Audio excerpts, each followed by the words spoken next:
வணக்கம் ஃப்ரெண்ட்ஸ், வாங்க கதைக்குள்ளே போகலாம். அந்த காலை பொழுது வழக்கம் போலவே விடிந்தது. ஆனால் நித்யாவின் மனதிற்குள் மட்டும் ஒருவித பாரம். இன்று அவர்களின் 5ஆம் ஆண்டு திருமண நாள். அடுப்படியின் குக்கரின் விசில் சத்தம் அவளது மனக்குமுறலைப் போலவே ஒலித்தது. சலிப்புடன் காய்கறிகளை நறுக்கி கொண்டிருந்தவளின் முகம் ஒரு இயந்திரத்தனமான வாழ்க்கைக்கு பழகி போயிருந்தது. ஏக்கத்தில் ஒரு நிமிடம். அப்போது அவளது அலைபேசி சினுங்கியது. அம்மாதான். நித்யா, இன்னைக்கு உன் கல்யாண நாள் இல்லை? வாழ்த்துக்கள்மா. அர்ஜுன் என்ன சொன்னான்? என்ன ஸ்பெஷல் இன்னைக்கு என்று உற்சாகமாக கேட்டார். நித்யா ஒரு பெருமூச்சை வெளிப்படுத்தினார். என்னத்த சொல்ல அம்மா, எப்பவும் போலதான். அவரும் வழக்கம் போல ஆஃபீஸ் போவார், நான் வழக்கம் போல சமைப்பேன். கல்யாண நாள் மட்டும் என்ன மாறிட போகுது? எல்லாம் ஒரு சடங்கு தான் என்று விரக்தியுடன் கூறிவிட்டு அழைப்பை துண்டித்தாள். வாசலில் நின்றிருந்த அர்ஜுன் நித்யாவின் இந்த வார்த்தைகளை கேட்டு அப்படியே உறைந்து நின்றான். அர்ஜுன் யோசித்து பார்த்தான். இது அரேஞ்ச் மேரேஜ் என்றாலும் ஆரம்பத்தில் எவ்வளவு கனவுகள் இருந்தன. அவர்களுக்கு இப்போது ஒரு அழகான பெண் குழந்தை இருக்கிறது. அர்ஜுன் குடும்பத்திற்காக உழைக்கிறான், பொறுப்பான கணவனாக இருக்கிறான். ஆனால் நித்யாவின் சின்ன சின்ன ஆசைகளை அவனால் கவனிக்க தவறிவிட்டான். சமீப காலமாக நித்யா எதற்கும் ஆசைப்படுவதில்லை. அவள் கேட்பது என்ன? ஒரு நாளாவது என் கூட சேர்ந்து சமைக்கணும், வெளியே போக வேணாம், ஆனால் என் கூட கைகோர்த்து கொஞ்ச தூரம் நடக்கணும், சாப்பிடும்போது எனக்கு ஊட்டி விடணும். இப்போது அவள் எதையும் கேட்பதில்லை. அந்த ஏக்கம் ஒருவித விரக்தியாக மாறிவிட்டதை அர்ஜுன் அன்றுதான் உணர்ந்தான். உடனே ஒரு முடிவெடுத்தான். அன்று அலுவலகத்திற்கு விடுப்பு எடுத்தான். நித்யா சமையல் அறையில் அர்ஜுனுக்காக மதிய உணவு பேக் செய்து கொண்டிருந்தாள். அப்போது பின்னால் வந்து நின்ற அர்ஜுன், நித்யா, எனக்கு ஒரு ஸ்ட்ராங் ஃபில்டர் காஃபி போடு. ஆனால் ஒன்று, எனக்கு சேர்த்து இன்னைக்கு நீயும் குடிக்கணும் என்றான். நித்யா வியப்புடன், நீங்கள் ஆஃபீஸ் போகலையா என்றார்.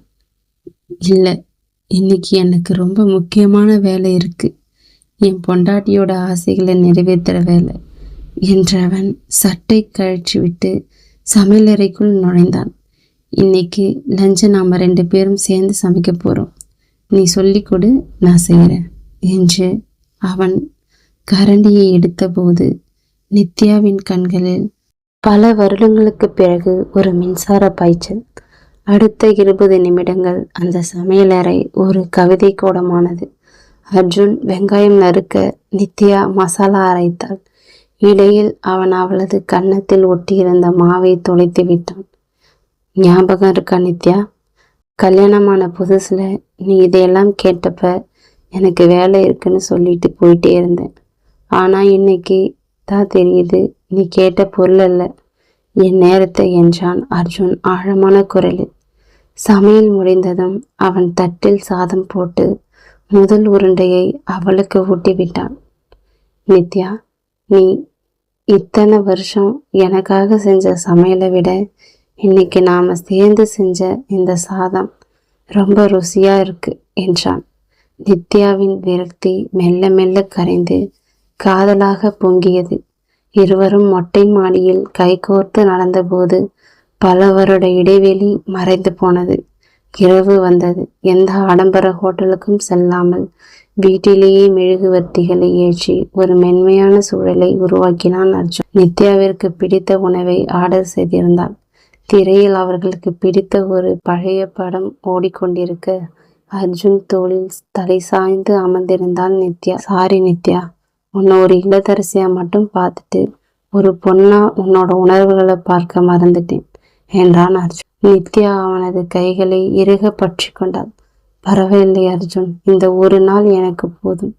நான் இழந்த 5 வருஷத்தை இன்னைக்கு இந்த சில மணி நேரத்துல மீட்டுட்டேன் என்றால் மன நிறைவோடு. நிலவின் ஒளியில் எந்த ஆரவாரமும் இன்றி அந்த இரு இதயங்களும் உணர்வோடு காதல் எனும் தாளத்தில் மீண்டும் ஒரு முறை புது பொலிவொடி துடிக்க தொடங்கின. அன்றைய இரவு நித்யா மிக நிம்மதியாக ஒரு குழந்தையின் புன்னகையோடு உறங்கி போனாள். இயந்திரத்தனமான ஓட்டத்தில் இதயம் கேட்கும் எளிய இசையை நாம் பல நேரங்களில் தவறவிடுகிறோம். ஒரு பெண்ணிற்கு தேவைப்படும் அன்பென்பது விலையுயர்ந்த பரிசுகளில் இல்லை. அது அவளது சமையலறை வியர்வையை துடைக்கும் ஒரு சிறு துண்டு துணியிலும், கைகோர்த்து நடக்கும் சில நிமிடம் மௌனத்திலும், அன்போடு ஊட்டப்படும் ஒரு கவலம் சூற்றிலுமே ஒளிந்திருக்கிறது. நித்யாவின் ஏக்கம் என்பது ஆடம்பரத்திற்கானதல்ல. அது அர்ஜுனின் கவனத்திற்காக ஏங்கிய ஓர் ஆத்மார்த்தமான தவிப்பு. 5 வருடங்களாக துருபிடித்து போயிருந்த அவள் ஆசைகள் ஒரு சின்னஞ்சிறு ஃபில்டர் காஃபியின் மனத்திலும் சேர்ந்து நறுக்கிய வெங்காய துண்டுகளிலும் மீண்டும் உயிர் பெற்றுவிட்டன. மனைவி என்பவள் குடும்பத்தை பராமரிக்கும் ஒரு கருவி மட்டுமல்ல, அவளுக்குள்ளும் ஒரு காதலி இருக்கிறாள் என்பதை அர்ஜுன் உணர்ந்த அந்த தருணமே அந்த இல்லம் மீண்டும் கோவிலானது. பல நேரங்களில் வார்த்தைகளால் சொல்ல முடியாத வழிகளை ஒரு கனவினின் அரவணைப்பும் நான் இருக்கிறேன் என்ற சொல்லும் எளிதில் குணப்படுத்திவிடும் என்பதற்கு இந்த கதையே ஒரு சாட்சி. காதல் என்பது திருமணத்தோடு முடிந்து விடுவதல்ல. அது ஒவ்வொரு நாளும் ஒவ்வொரு சிறு செயலிலும் புதிதாக முளைவிட வேண்டிய அழகான செடி. நித்யாவின் கண்ணீர் இன்று மகிழ்ச்சியால் நனைந்திருக்கிறது. ஏனென்றால் அவளுக்கு இன்று கிடைத்தது வெறும் நேரமல்ல, அவளது தொலைந்து போன உலகம், அதன் ராஜகுமாரனம்தான். குக்கர் சத்தத்தில் தொலைந்து போன தன் புன்னகையை தேடி தவித்தாள் அவள். கடமை என்னும் இயந்திர சுழற்சிகள், காதல் அங்கே காணல் நீரானது. ஏக்கத்தின் பாரத்தை இறக்கி வைக்க ஒரு தோள் தேடி நின்றது அவள் இதயம். அவள் விரும்புவது விலை உயர்ந்த வைரமல்ல, அன்போடு கைகோர்க்கும் சில நிமிடங்களைதான். அதை உணர்ந்த கணவனின் சிறு செய்கை அவள் உலகையே வண்ணமாய் மாற்றியது. சேர்ந்து சமைத்த அந்த சில நிமிடங்கள் 5 வருட மௌனத்தை உடைத்து எறிந்தது. ஊட்டிவிட்ட ஒரு கவலம் சோற்றில் 1000 கவிதைகள் உயிர் பெற்றன. இல்லதரசி என்ற பிம்பத்தை தாண்டி அவன் நேசித்த காதலி மீண்டும் பிறந்தாள். இரவு நிலாவின் ஒளியில் அவர் தோள் சாய ஏக்கங்கள் யாவும் காதலாய் கரைந்து போனது. இது போன்ற கதையை தொடர்ந்து கேட்க நமது அவள்கீதம் சேனலை சப்ஸ்கிரைப் செஞ்சு ஆதரவு கொடுங்க. நன்றி ஃப்ரெண்ட்ஸ்.